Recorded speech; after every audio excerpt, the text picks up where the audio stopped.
ჩვენ სრულად შეთავსებულ დონორს ხო ნერგავთ მაგალითად, მაგრამ ეს GVHD-ს რო ვეძახი, რომ GVHD-ის აბრევიატურაა, მაგრამ ტრანსპლანტი მასპინძლის წინააღმდეგ ხო მაინც ემართებათ არა?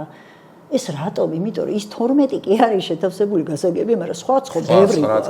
ძალიან დიდი მნიშვნელობა აქვს სქესი რო ვთქვი, ჯგუფს და რეზუსაც სისხლის აი რაღაცა თავიდან რო გავიგე ეს ალოგენური ტრანსპლანტაცია, კიდე რატოა იცი საოცარი, რომ გადანერგვის შემდეგ იმ დონორის ჯგუფი და რეზუსი ხდები.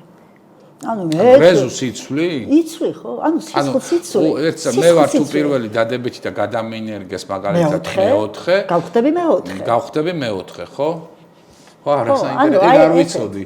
და ესეც ძალიან რთულია სამართავად. ნახეთ თქვენ როგორ არის. მე ხო ვიცი რომ მაგალითად ეს არის რეციპიენტი და აუშვათ თუ ჯგუფი და ჯგუფია კიდევ უფრო მარტივია. მაგრამ აი ეს მართვაც რთულია მე. შეხედეთ HLA კი დავამთხვია კი ბატონო.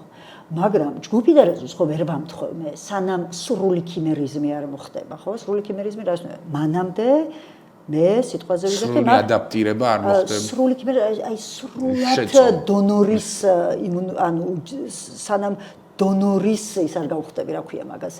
იმუნური მას არ მივიღებ, მიხვდით? ესე ძალიან მნიშვნელოვანია. ზოგჯერ არის ამოწვე, მაგას თავის დღეები აქვს მე რომ ამოწვე. გადავნერგე და დამთავრდა, კი არ არის. არა, მე 30 დღეს უნდა შევამოწმო როგორია ქიმერიზმი არის, იქ დონორის უჯრედი და დაუშვათ 30 დღეს გავაკეთე და მომდის ფანტასტიკური 100%, 98 და მეტი, ეს კაია.